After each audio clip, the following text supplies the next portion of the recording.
Hey guys, welcome back to my channel. Today I'm continuing with my Simon Garfunkel discography journey, and we have made it to their fourth studio album from 1968 called Bookends. Now, Bookends is a concept album that explores a life journey from childhood to old age. Side 1 of the album marks successive stages in life, the theme serving as bookends to the life cycle. Now, I have yet to see the movie The Graduate. It is on a streaming service, and I was actually going to watch it a few weeks ago, but I thought to myself, you know what, maybe I should listen to Simon Garfunkel's entire catalog of music first before checking out the movie, because I don't want the movie to spoil any of the songs for me. I want to hear the songs for the first time in these videos I do for you guys. When commenting on the recording process for this album, Bookends, Art Garfunkel said, "Being in the studio and making records in the 60s, I can tell you, it was very uncorporate. It was highly spirited. It was kids at play. It was just a wonder that you were allowed to do this, that two middle-class kids can sign a contract, rehearse and get their talent into the studio,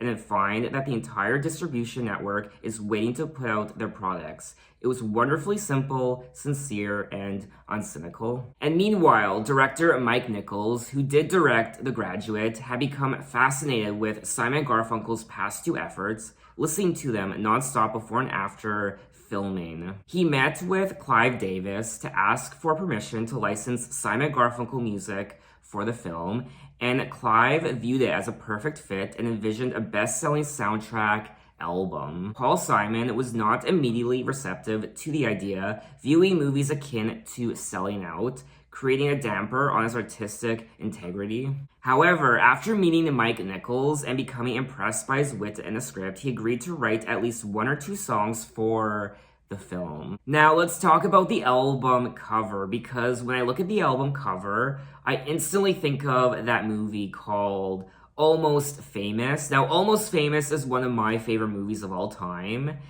and if you know, you know. Simon and Garfunkel is poetry. Yes, it's poetry. It is the poetry of drugs and promiscuous sex. Honey, they're on pot.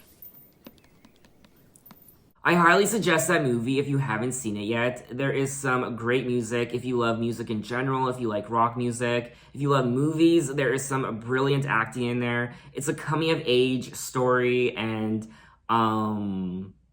it's great. Now, this is my first time listening to the album Bookends. I don't recall hearing any of these songs before. I don't know if any of these songs appeared in the movie I was just talking about, Almost Famous. But from my recollection, I haven't heard any of these songs before. There are 12 tracks, and the album is 30 minutes, so let's dive right into it with track 1, Bookends Theme.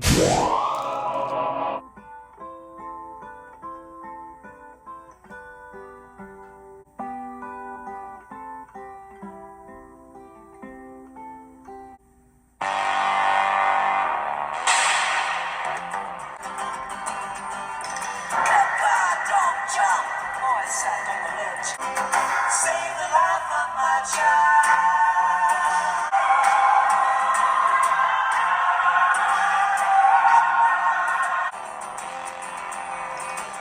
From the supermarket ran to call the cops.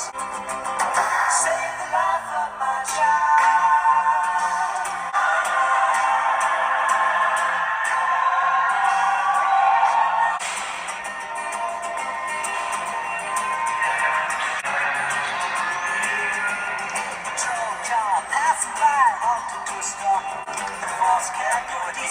The kids got no respect for the laws of A and Y.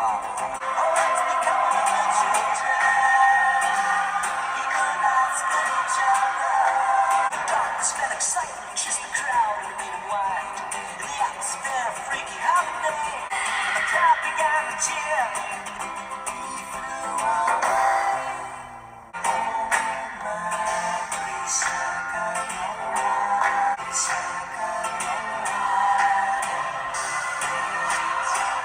That was tracks 1 and 2, Bookends Theme, and then that progressed into track 2, Save the Life of My Child. Track 1 was purely instrumental. It was just over 30 seconds, and it was beautiful to listen to, of course, the acoustic guitar, and I liked it. It didn't last very long, which is unfortunate. It was short and sweet, and it was nice. However, track 2, Save the Life of My Child. Wow, I was not expecting that.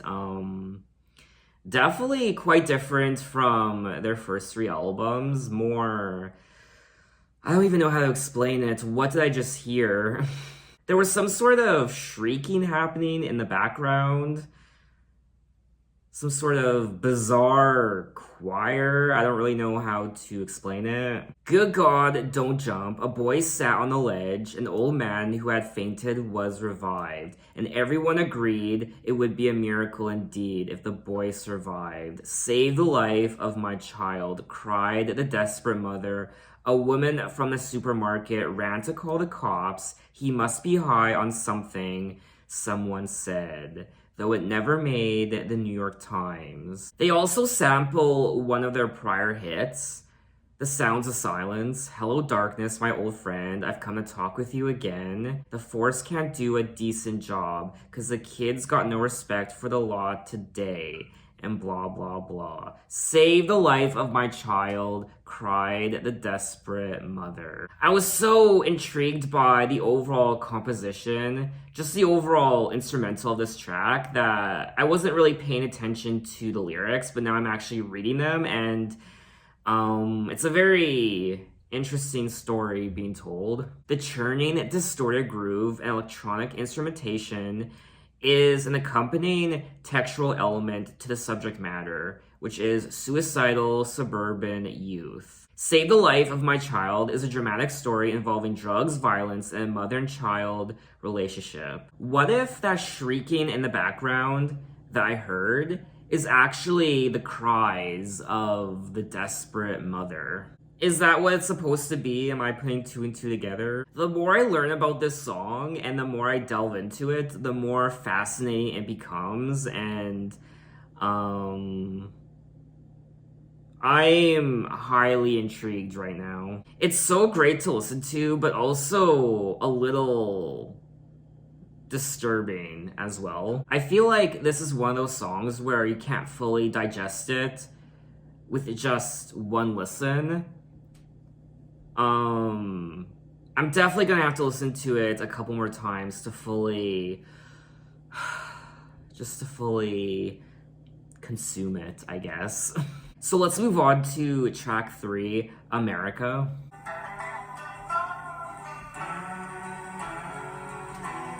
Let us be lovers, we'll marry our fortunes together.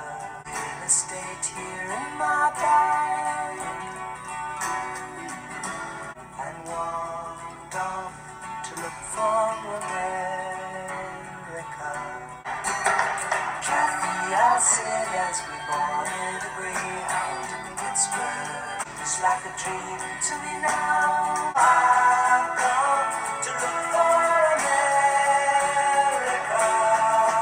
playing games with the faces. She said the man in the gabardine suit was a spy. I said be careful, his bow tie is really a camera. Toss me a cigarette, I think there's one in my raincoat. So I looked at the scenery, she read her magazine. Empty and aching, and I don't know why. Come to look for America.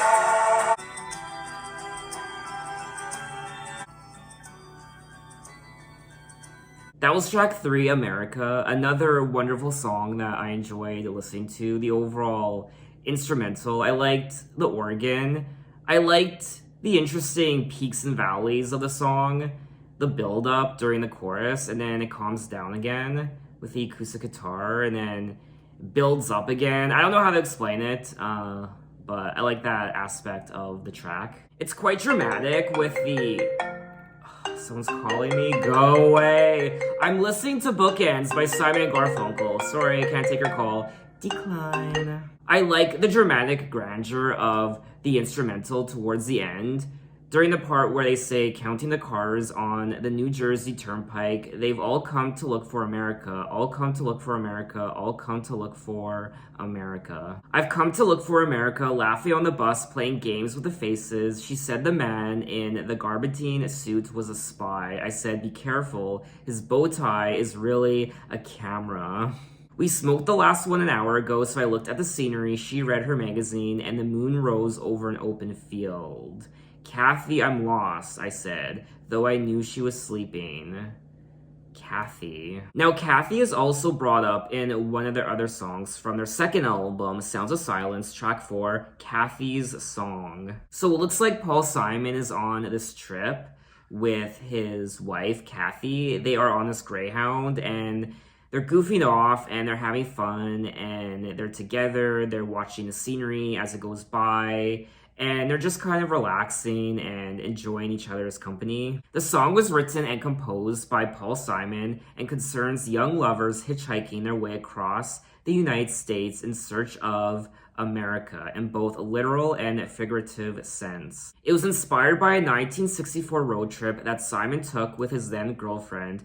Oh, so she wasn't his wife, she was his girlfriend at the time. The song has been regarded as one of Paul Simon's strongest songwriting efforts and one of the duo's best songs. People have interpreted the lyrics as a metaphor to remind us all of the lost souls wandering the highways and byways of mid-60s America, struggling to navigate the rapids of despair and hope, optimism, and disillusionment. The song was featured in Cameron Crowe's critically acclaimed film Almost Famous from 2000. That was the movie I was talking about at the beginning of this video. So it looks like some of these songs did appear in the movie. I'm so excited to rewatch this movie now because now I know when this song starts playing in the movie, I'll be like, that song is from Bookends. It's the scene where the daughter is playing a song for her mother, explaining why she's leaving home to become a stewardess. Oh, it's that song? I'm sorry, I'm just having a little moment right now. I have seen that movie so many times, but now when I rewatch it, honestly, I'm gonna rewatch it tonight. It's gonna have a whole new meaning for me now. I really did enjoy this track, and I pretty much loved everything about it. I love the story of the lyrics. And I like how it made me feel. I like the overall instrumental and just their vocals, of course, the melody, and I thought it was great. The lyrics are just so genuine, and they're just having fun on this Greyhound, on this road trip, and it's just so human and honest. I'm just trying to project myself into the 1960s. I'm trying to listen to this album through a teenager's ears or a young adult's ears of that time and how it would sound to me if I grew up in the 1960s. Anyway, let's move on to track 4, Overs. Why don't we stop fooling ourselves? The game is over, over. No bad times, there's no times at all. Sitting on the windowsill, we might as well be apart and drop a smile passing in the hall. It's tapping on my forehead, rattling the teacups. Oh, can I delay?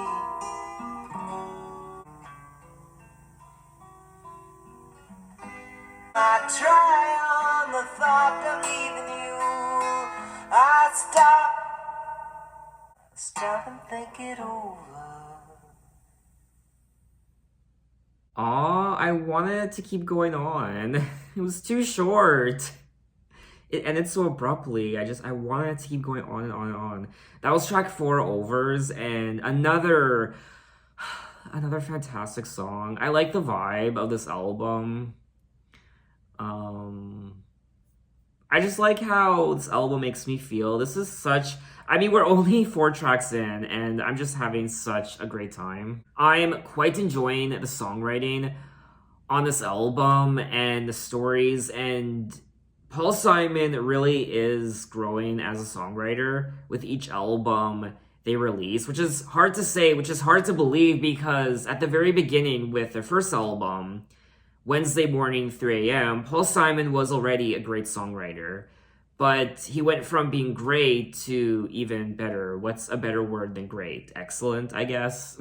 There's good, and then there's great, and then there's excellent. I mean, when you're a creative mind and you put your art out there for people to listen to watch, to view, whether you're a musician or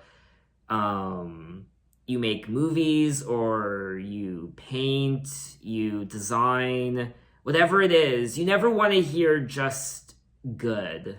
That's good. You want to hear that. You want to hear great. That's great. Excellent. When you hear that's good, it's like, meh. Might as well just say bad. Or even if you're a chef, if you really like something that a chef makes, don't say it's good. Say it's great. It's excellent. Don't say it's good, because I imagine even to a chef, that's good is like, meh. I mean, I myself am a writer. I like to write books. So I appreciate people taking the time to read my stuff, but when someone says, oh, it's good, just good. But I can confidently say that this album isn't good. It's not even great. It's excellent. Why don't we stop fooling ourselves? The game is over. No good times, no bad times. There's no times at all, just the New York Times. Sitting on the windowsill near the flowers, we might as well be apart. And I'm habitually feeling kinda blue, but each time I try on the thought of leaving you, I stop. Stop and think it over. Oh, okay. The song concerns an old couple beginning to tire of one another. Paul Simon explained that Overs is a companion piece to their earlier composition, For Emily, Whenever I May Find Her. That song concerns the belief in true love, while Overs relates to the loss of that belief. It has been suggested that the song, which was originally written for but cut from The Graduate, was inspired by the film's depiction of the two lovers in the movie The Robinsons in a loveless marriage. The sound effects at the start of the song are somebody striking a match to light up and inhale a cigarette. Oh yeah. That part also reminded me of Almost Famous, the movie I was talking about earlier, where I don't want to give anything away. I'm not really giving anything away when I say this, but at the beginning, the daughter kind of leaves home to become a stewardess. She's 18, so the mother can't stop her. She goes off with her boyfriend, and her brother is left at home with the mom. And the daughter, before she leaves her brother all her old records, and she leaves a note saying, listen to this particular album, and also light a candle. Light a candle, listen to this record. When you do so, she says something along the lines of, you will see your whole future flash before your eyes, or something. But let's move on to track 5, Voices of Old People. I got little in this world. I give honesty without regret. I remember taking a picture with... Oh! This was me and my husband when we were first married. I left one side, left room for my husband. And that's this. He used to sneak in though. Still haven't seen the dog. I was in Spain for the last 48 hours. God forgive me, but a known person without money is pathetic. Does mother's life to live for your child? I couldn't get younger. I have to be an old man. Are you happy living with us? Anytime I walk a little and... But are you happy? If you mean, if you say, you could say, yes, beautiful, like just a room, your own room, and your own home.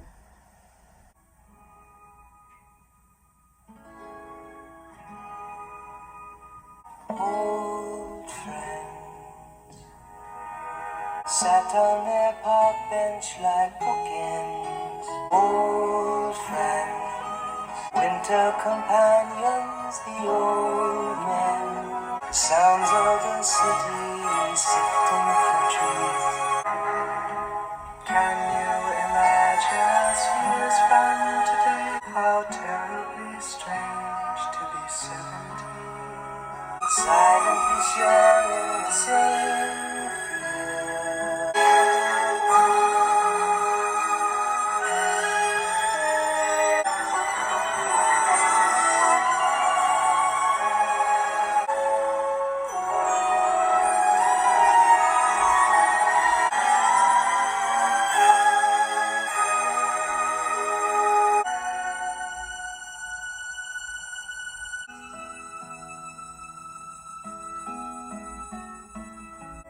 Time it was, and what a time it was, long ago it must be. I have a photograph, they're all that's left you.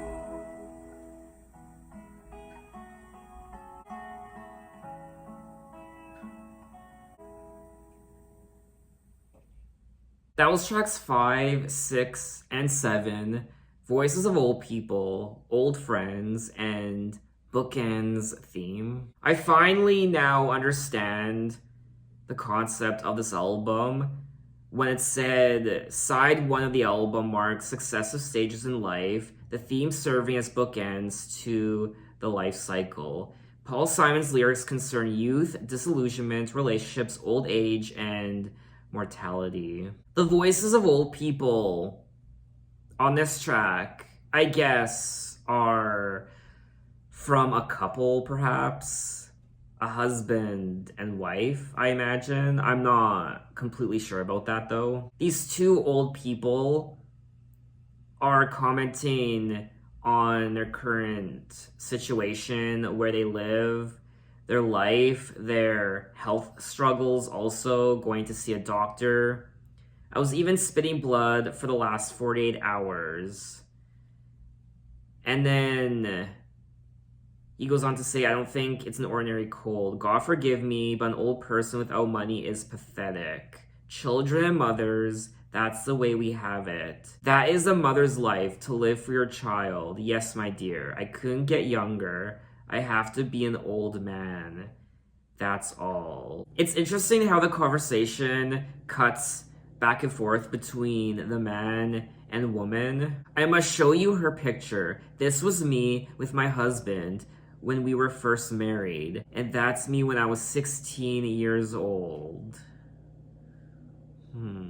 Imagine being, it's gonna happen to all of us, but imagine being 70 years old or even 80 years old and looking back at old photos of yourself of when you were 16 and 17 and 18. I don't know where they are exactly. Maybe they're in their house, or maybe a retirement home. Maybe they're in some sort of hospital. I really don't know. I really haven't heard anything like this before, ever, on any album. And listening to this album overall is a very unique experience. And then a nurse or a doctor, someone asks this old woman, "Are you happy?" And she replies, "I was so happy, but it's just a beautiful life. Just a room, your own room, and your own home." Art Garfunkel recorded Old People in various locations in New York and Los Angeles over a period of several months. These voices were taken from those tapes. Now, track 6, Old Friends, was, of course, quite gorgeous to listen to.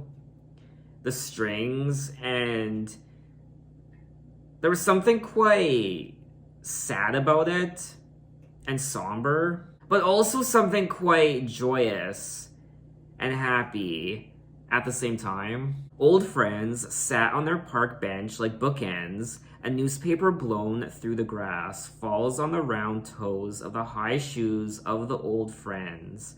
Winter companions, the old men, lost in their overcoats, waiting for the sunset. The sounds of the city sifting through trees, settle like dust on the shoulders of the old friends. This track is absolutely gorgeous. I mean, these lyrics. Can you imagine us years from today sharing a park bench quietly? How terribly strange to be 70. So it's about these two old friends, these two old men, I guess, and they're sitting on this park bench and they're just watching the sunset and the seasons change, and they're 70 years old. Their lives are coming to an end, and that's that. The bookends of a life. The beginning and end. Such a fascinating concept for this album, and this is definitely one of those albums where I'm gonna have to listen to it again and again to fully grasp everything about it. And then track 7, Bookends theme, is another tender instrumental with the acoustic guitar. Time it was, and what a time it was. A time of innocence, a time of confidences. Long ago it must be. I have a photograph. Preserve your memories. They're all that's left you. Wow. It's sad. It's sad, but it's beautiful at the same time. And I don't know what to say. The text refers to the passage of time and to memories of a loved one, and thus fittingly concludes the series of intervening songs which address interpersonal relationships at times of life that progress from song to song. This is timeless. What I just listened to, all of these tracks, timeless. I mean, this album is just as relevant today as it was back then. There is at least one thing that never changes, and one thing that hasn't changed since the 60s. We all grow old. We all live our lives. We all form relationships. We all fall in love. Most of us fall in love. And in the end, we all die.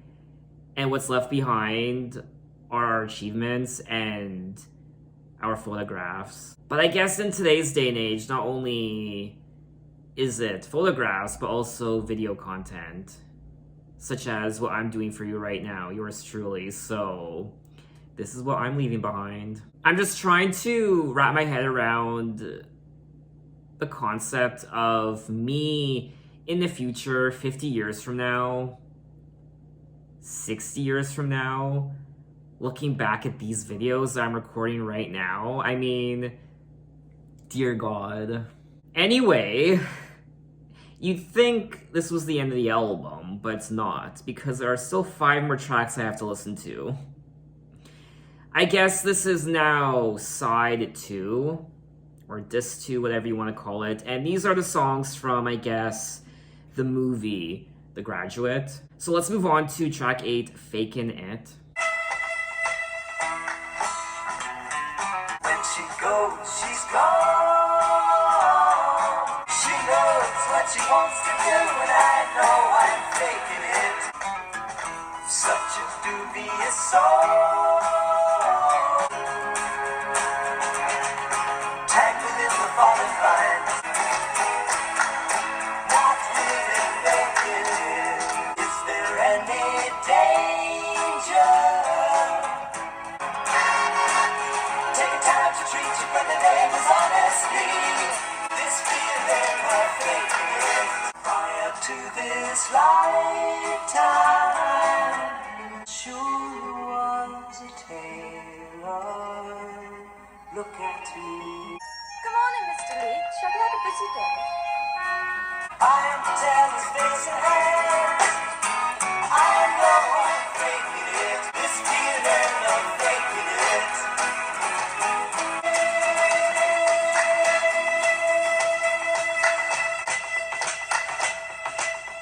That was track 8, Fakin' It, and of course I enjoyed the overall composition and the overall instrumental. I wasn't crazy about this track. I liked it as a first listen, but this really wouldn't be a Simon Garfunkel song I would listen to all the time. When she goes, she's gone. If she stays here. The girl does what she wants to do. She knows what she wants to do. And I know I'm faking it. I'm not really making it. Such a dubious soul. And a walk in the garden wears me down. Tangled in the fallen vines. Picking up the punchlines. I like the lyrics. He also says, prior to this lifetime, I surely was a tailor. Look at me, I own the tailor's face and hands. I am the tailor's face and hands. I know I'm faking it. I'm not really making it. The song's lyrics stem from Simon wondering about his occupation in life had he been born a century earlier, as well as reflection on his insecurities facing a situation akin to imposter syndrome. Yep, I've experienced that before. There are times where you're at your job and you're getting paid to do this particular job, and yet you feel like a fraud because you realize there are so many people out there who can do my job a lot better, yet here I am getting paid this salary to do it. And you make mistakes, and you just start to realize I'm kind of an idiot doing this job. How did I get this job? How am I getting these promotions? But I'm here anyway, and I'm getting paid to do it. Something else that also crosses my mind from time to time is living another life. Had I lived another life 100 years ago, 300 years ago, where would I have been? What would I have done? Past lives or reincarnation, that's a whole other topic, but Simon Garfunkel is bringing this out of me because that's what the song is about, apparently, from what this says here. So I don't know, it crosses my mind. Reincarnation, past lives, I don't know. I think about it from time to time. Whether I believe it, I'm not sure. It's possible, I guess, but who knows. So overall, I did enjoy this song. I like the story of the lyrics. I like the overall composition of the track. It's just not one of my favorite Simon Garfunkel songs, and I would maybe listen to it again from time to time. Anyway, let's move on to track 9, Punky's Dilemma. Wish I was a Kellogg's cornflake, floating in my boat, living in style, talking to a raisin who occasionally plays LA. Wish I was an English muffin, I'd ease myself down, coming up brown. I'm a Citizens for Boys in Mary Town fan. Would you put my photo on your piano? Or around your drive times you leaving by the basement door?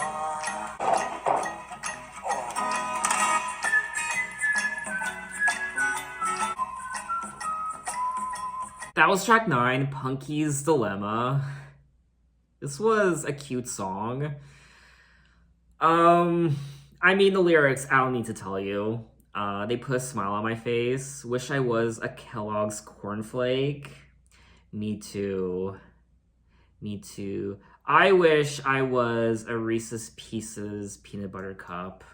Wish I was an English muffin about to make the most out of a toaster. I'd ease myself down, coming up brown.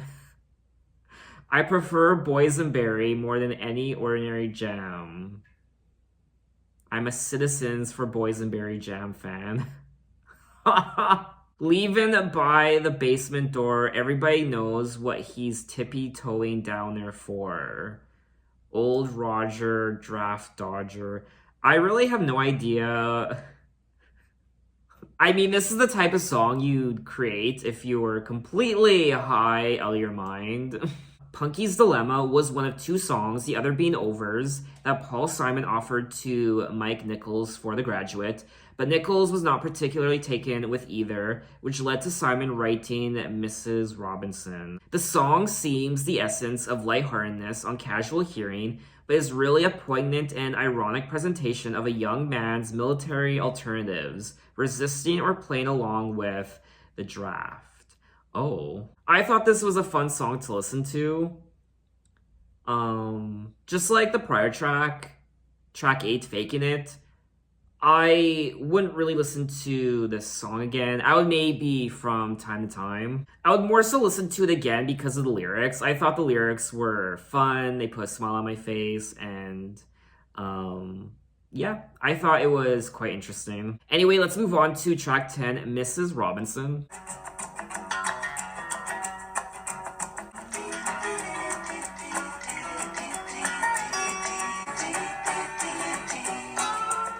And here's to you, Mrs. Robinson.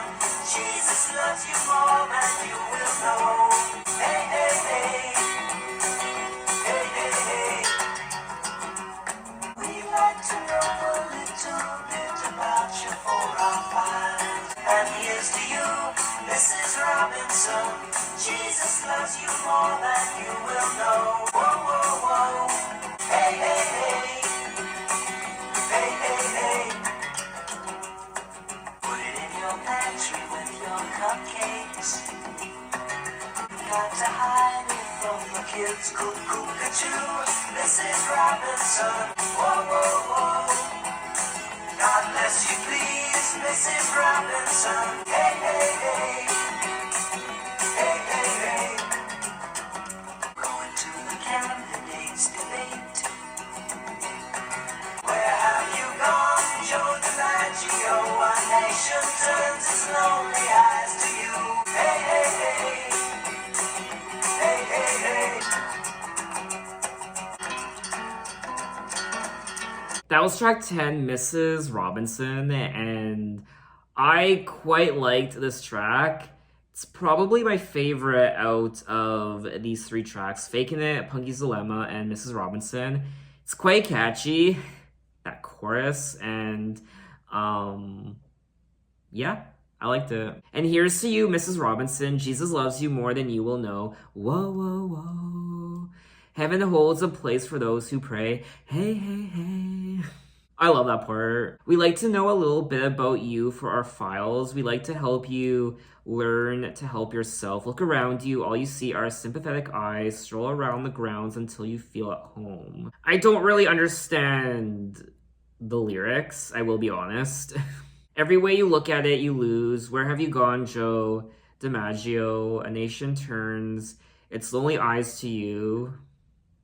What's that you say, Mrs. Robinson? The song is famous for its association with the 1967 film The Graduate. It became the duo's second chart topper, hitting #1 on the US Billboard Hot 100. It also became the first rock song in 1969 to win the Grammy Award for a record of the year. So it looks like this song was a big deal. The song contains a famous reference to baseball star Joe DiMaggio. Oh, okay. Paul Simon's inclusion of the phrase cuckoo-ca-choo is a homage to a lyric in the Beatles' I Am the Walrus. Oh. Well, I definitely have to check out the movie now, The Graduate, which I will do this week. I have to. And I liked it, and I would definitely listen to this track again. Anyway, let's move on to track 11, A Hazy Shade of Winter. Time, see what's become of me. I was so hard to please. But look around, leaves are brown. Hear the Salvation Army band. Down by the riverside, it's bound to be a better ride than what you got planned. And look around, leaves are brown now. It's a hazy shade of winter. Hang on to your hopes, my friend. Simply pretend that you can build them again. It's the springtime of my life. Won't you stop and remember me? Drinking my vodka and lime. I look around, there's a hazy shade of winter. Look around, there's a patch of snow on the ground. That was track 11, A Hazy Shade of Winter, and this was exciting to listen to. It was quite fast-paced, and It got my body moving, and I had fun. It's the springtime of my life. Seasons change with the scenery, weaving time in a tapestry. Won't you stop and remember me at any convenient time? Funny how my memory skips while looking over manuscripts of unpublished rhyme, drinking my vodka and lime. I look around, leaves are brown now, and the sky is a hazy shade of winter. The song follows a hopeless poet who is unsure of his achievements in life. This was another great song, and I would happily listen to this track again. So we have made it to the end of the album Bookends with track 12, At the Zoo. Someone told me it's all happening at the zoo.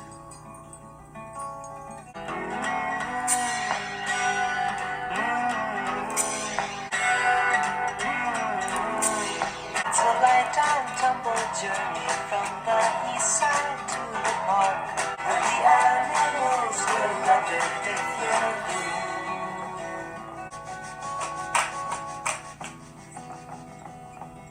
I do believe it. I do believe it's true. Whoa, whoa, whoa. The monkeys stand for honesty. Giraffes are insincere. Orangutans are skeptical of changes in their cages. Zebras are reactionaries. Antelopes are missionaries. Yes, at the zoo.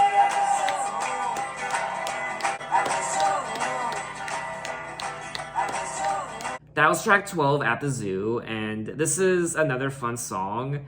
I liked the progression of the song from the beginning to the middle to the end. The end where you just want to clap your hands, which is what I was doing, and I enjoyed it. I feel like there's some sort of allegory happening when it comes to the comparisons to the animals in the zoo. Zebras are reactionaries, antelopes are missionaries, pigeons plot in secrecy, and hamsters turn on frequency. Someone told me it's all happening at the zoo. I do believe it. I do believe it's true. It's a light and tumble journey from the east side to the park. The monkeys stand for honesty, giraffes are insincere, and the elephants are kindly, but they're dumb. Orangutans are skeptical of changes in their cages, and the zookeeper is very fond of rum. So I'm curious to know if there's some sort of social commentary happening in these lyrics. The narrative tells the story of a trip to the Central Park Zoo. When the singer reaches the zoo, he... What is that word? What is that word? Jesus Christ. He anthropomorphizes. Long story short, he essentially gives these animals human characteristics in amusing ways. So, kind of like what Disney does in their movies, how they give animals human traits. The song was written for The Graduate, specifically the scene which takes place at the San Francisco Zoo. However, the song was not used in the film. I thought it was fun, I thought it was cute, and I would listen to it again. So that was all 12 tracks of Bookends by Simon and Garfunkel, and this was a fantastic experience. In particular, side 1, the Bookends part, tracks 1 through 7, that was such a magical experience I went on. The life cycle from someone's early years to their older years where they're 70, and the life cycle of someone from beginning to end, the bookends of someone's life. It was very much unexpected, a lot of unexpected moments.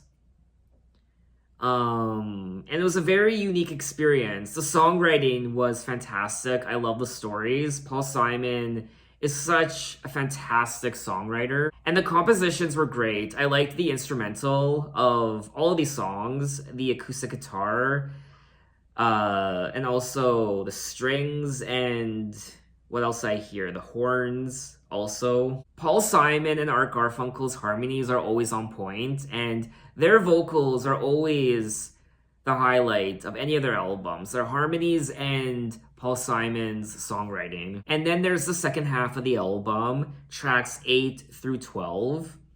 And a lot of these songs were featured in the movie The Graduate. There are a couple of these tracks that I would probably skip over. I wouldn't necessarily listen to them again. But there are some great tracks, such as Mrs. Robinson. I also liked A Hazy Shade of Winter and At the Zoo. I wasn't crazy about Faking It and Punky's Dilemma. Punky's Dilemma was very interesting lyrically. But most importantly, this album made me feel something deep down, which is very important for a Simon Garfunkel album.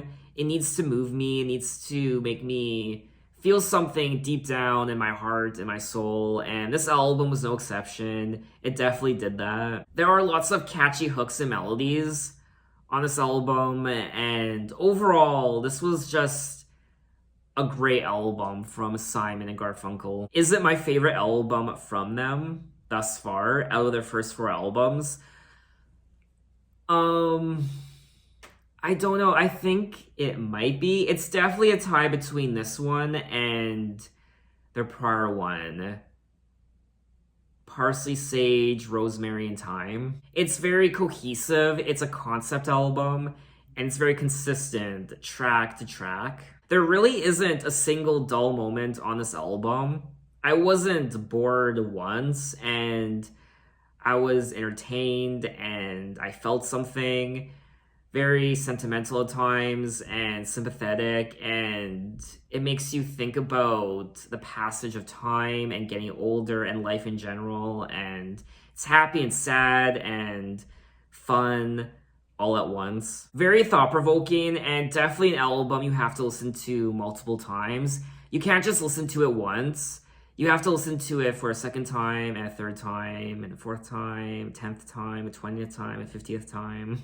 So what did you guys think of the album, and what are your impressions of it? Maybe it's your favorite Simon Garfunkel album ever. Maybe it's one of your favorite albums of all time. Tell me why in the comments. Maybe you have a special memory associated with this album, one of the songs, or maybe the movie The Graduate. So in my next Simon Garfunkel video, we will move on to their 5th and final studio album, Bridge Over Troubled Water, which was released in 1970. It's sad that we are coming to the end of this series, but it looks like we are going to go out with a bang because from my understanding, this is one of their best, if not their best album, Bridge Over Troubled Water. But anyway, guys, thanks for watching. You can find me on Twitter, you can find me on Instagram, you can message me and say, hey, how are you? And I'll see you next time. Take care.